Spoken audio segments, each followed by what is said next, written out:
भारत में पिछले 10 साल में 250 मिलियन लोग गरीबी से बाहर निकले हैं।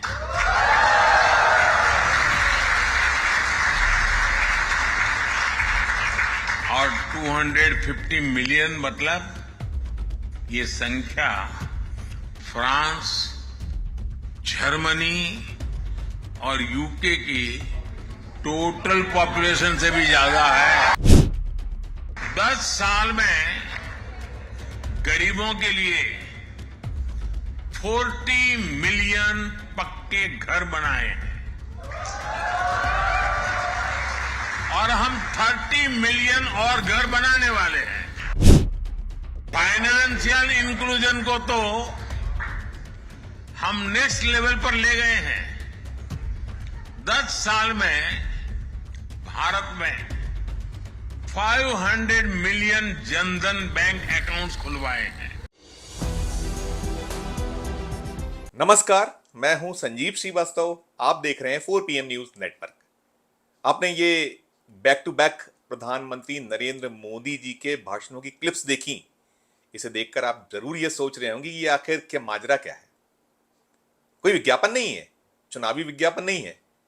अवसर है प्रधानमंत्री की पोलैंड यात्रा का। और पोलैंड की यात्रा में वार्सा में अप्रवासी भारतीयों से मुलाकात के दौरान करीब 50 मिनट के भाषण में प्रधानमंत्री जी ने जिस अंदाज में प्रस्तुति दी, उसके बाद सवाल यही पैदा हो रहा है कि चुनाव तो भारत में हो रहे हैं।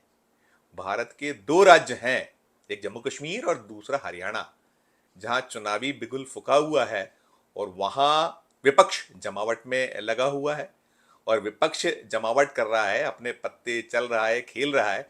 इन सब के बीच प्रधानमंत्री पोलैंड और यूक्रेन गए हुए हैं। और यूक्रेन जाने के ठीक पहले जब वो पोलैंड के वार्सा में प्रवासी भारतीयों से रूबरू हुए तो उनका अंदाज कुछ यही था। ऐसा लगा मानो वे चुनावी सभा को संबोधित कर रहे हैं। और हमें तो यही स्मरण हुआ जब प्रधानमंत्री नरेंद्र मोदी जी ने लोकसभा में जो परिसर में कहा था कि भाई ऐसा लग रहा है कि विपक्ष मेरा गला दबा रहा है। तो ऐसा भी लग रहा है हमें कि शायद विपक्ष जब भारत में प्रधानमंत्री जी का गला दबा रहा है तो अब वो बोले कहां। तो उन्होंने शायद पोलैंड के वार्सा के मंच को चुन लिया। और वो थमे या रुके नहीं।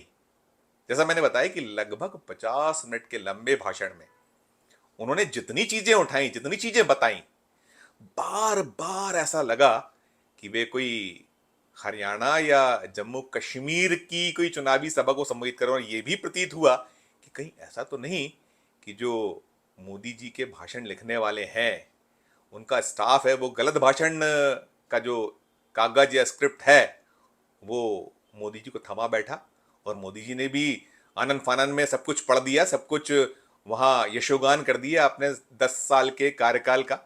हालांकि देश में किसी से छुपा नहीं कि क्या कुछ स्थितियां हैं। अब प्रधानमंत्री जी का और आगे सुनिए। जो मैंने कहा कि ऐसा लगा जैसे प्रधानमंत्री चुनावी सभा को संबोधित कर रहे हैं।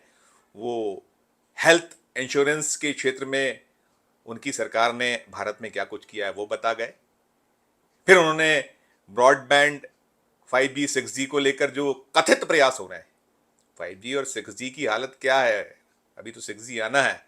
जो मौजूदा 5G है, BSNL तो अभी लेके आ नहीं पाया है पूरी तरीके से। लेकिन जो प्रधानमंत्री जी के मित्र हैं, राहुल गांधी जी, तो उन्हें वो एक संज्ञा दे चुके हैं, वो 1 और 2 वाली। तो उनके जो या और ऐसे उद्योगपति हैं, उन सबसे जो BSNL के बाद ये जो मिली हुई है देशवासियों को सो कॉल्ड 5G, तो उसका कहीं यशोगान कर रहे हैं। वो पब्लिक ट्रांसपोर्ट की भी बात कर रहे हैं कि पब्लिक ट्रांसपोर्ट के क्षेत्र में क्या कुछ किया गया है। सुनिए आप ये 2-3 चीजें, जैसे मैंने जो बताई, चाहे हेल्थ इंश्योरेंस की बात हो, चाहे ब्रॉडबैंड 5G 6G की बात हो, या फिर पब्लिक ट्रांसपोर्ट की बात हो। प्रधानमंत्री जी को सुनिए, बड़ा मजा आएगा, दिलचस्प लगेगा आपको। और आप भी यही कहेंगे कि प्रधानमंत्री जी को आखिर हुआ क्या है। भारतीयों को सरकार 5 लाख रुपए का फ्री हेल्थ इंश्योरेंस देती है। पिछले एक दशक में भारत में ब्रॉडबैंड यूजर्स की संख्या भी 60 मिलियन से बढ़कर 940 मिलियन से ज्यादा हो चुकी है। बीते दशक में करीब 7 lakh kilometre 7 lakh kilometre optical fibre बिछाया गया है। ये हमारी पृथ्वी के चारों ओर 70 बार चक्कर लगाने जितना है। देश के हर जिले तक 5G नेटवर्क पहुंचाया है। अब हम made in India 6G network पर काम कर रहे हैं। साथियों, भारत की ट्रांसफॉर्मेशन की ये स्केल पब्लिक ट्रांसपोर्ट में भी दिखती है। 2014 में भारत के 5 शहरों में ऑपरेशनल मेट्रो थी। तो आपने ये भी सुना, अब और सुनिए इसके बाद।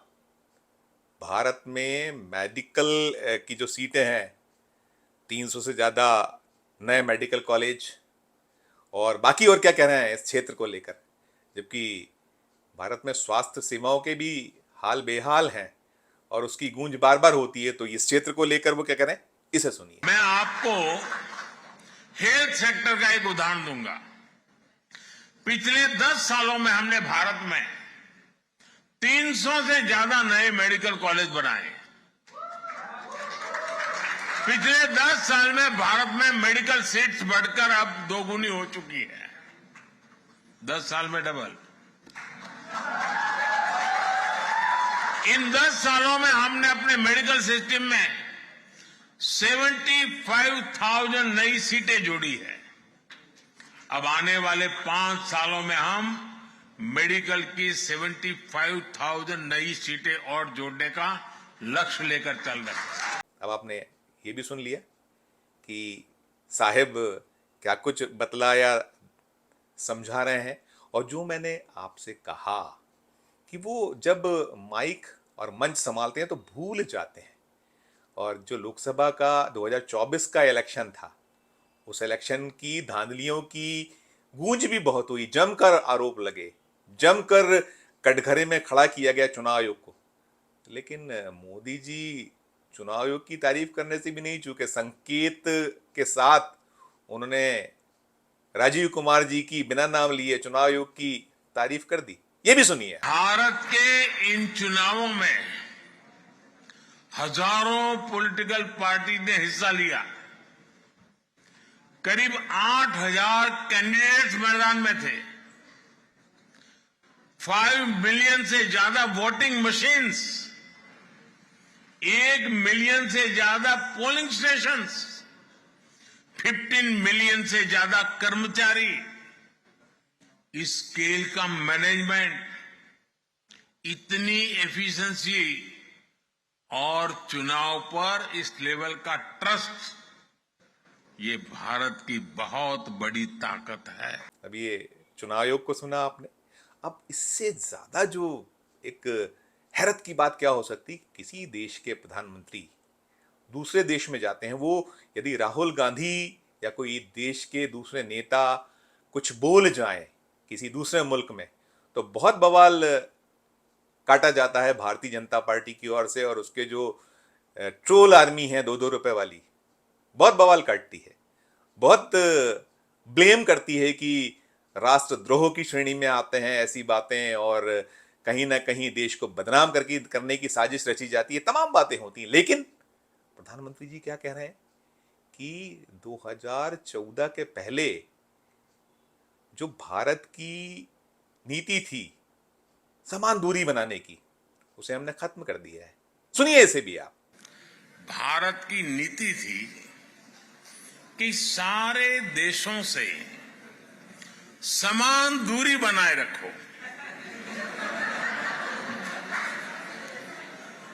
आज के भारत की नीति है सारे देशों से समान रूप से नजदीकी बनाओ।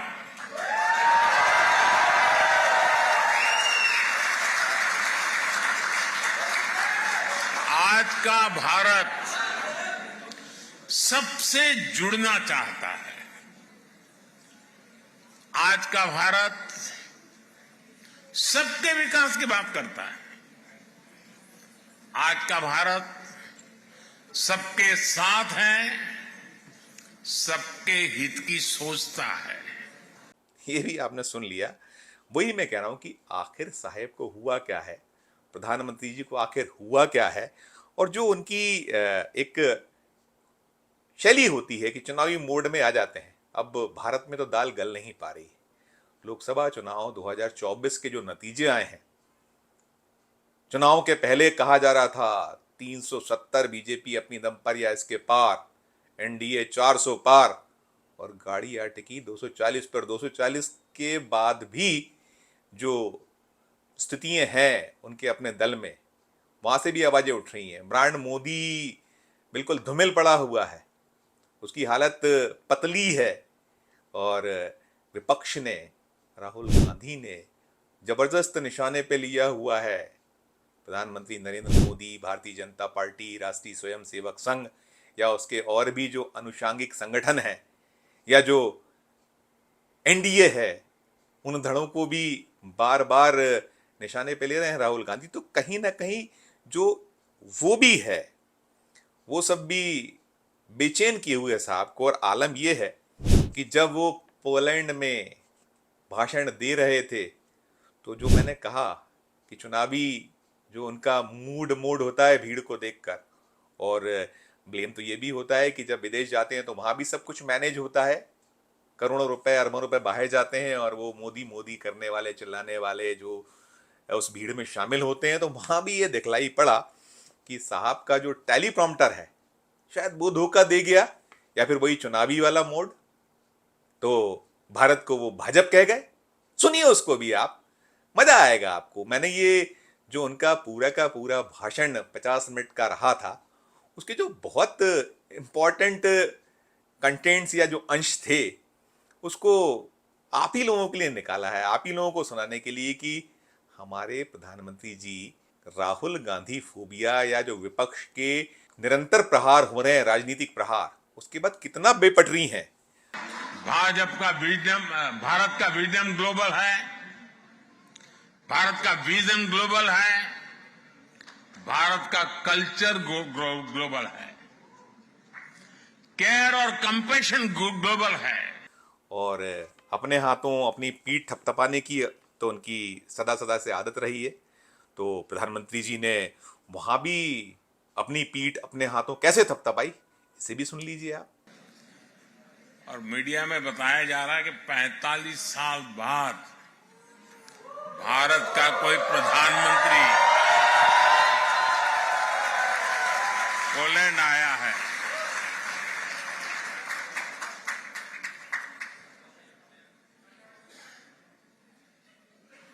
बहुत सारे अच्छे काम मेरे नसीब में ही है।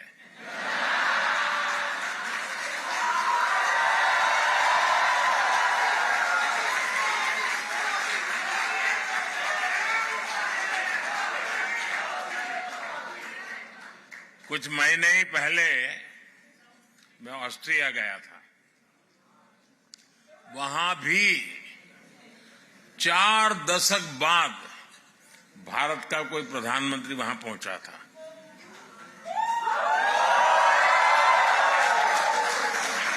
ऐसे कई देश हैं जहां दशकों तक भारत का कोई प्रधानमंत्री पहुंचा नहीं है। अब आपने ये भी सुना, वो कह रहे हैं कि 45 सालों में कोई प्रधानमंत्री नहीं गया था फला देश में, पोलैंड नहीं आया था कोई दूसरा प्रधानमंत्री। क्या है मोदी जी, आप जा रहे हैं, अच्छी बात है। अभी तो आपकी ज्यादा जरूरत आपके दल को, आपके अलायंस को हिंदुस्तान में है, क्योंकि जो 2 राज्यों के चुनाव की भी बात चल रही है, इसके 3 राज्य और हैं। झारखंड में चुनाव होना है, महाराष्ट्र में चुनाव होना है और उसके बाद दिल्ली भी है जहां अरविंद केजरीवाल टीम है। और महाराष्ट्र में तो स्थितियां हैं ही, सबसे छुपी हुई नहीं है क्या स्थिति है, शायद यही वजह रही, आरोप तो यही है कि जिस चुनाव आयोग की अभी आपने पोलैंड में तारीफ की, उसने महाराष्ट्र को फिलहाल छोड़ दिया है, बख्श दिया है। उसने बहुत सारी दलीलें दी हैं कि त्यौहार हैं, बारिश है, तैयारियां नहीं हो पाई हैं, आप वन नेशन वन इलेक्शन की बात करते हैं और इलेक्शन कमीशन ऑफ इंडिया आपसे उलट स्थितियां बनाकर देश के सामने रखता है, प्रकट करता है, प्रस्तुत करता है। तो जो कुल जमा ब्रांडिंग या जो शैली है आपकी कि आप जिस मंच पर हिंदुस्तान में आपको अभी लड़ना या विपक्ष से दो दो हाथ करना चाहिए, वहां तो आप कर नहीं पा रहे हैं। शायद वही बात कि खुद आपने कही थी कि विपक्ष आपका गला दबा रहा है। तो अब जब गला दबा रहा है, यहां आपकी आवाज निकल नहीं रही है, तो आप विदेश में जाइए और कुछ भी बोलिए। और देखिए, अब ये एक पेड़ मां के नाम, मोदी जी उसकी ब्रांडिंग भी पोलैंड में कर रहे हैं, वो भी सुनिए। आप ठाका मार के हंसेंगे कि ये है क्या आखिर मोदी जी, वहां क्यों, यहीं कीजिए ना। सुनिए आप उसको। ये अभियान है एक पेड़ मां के नाम।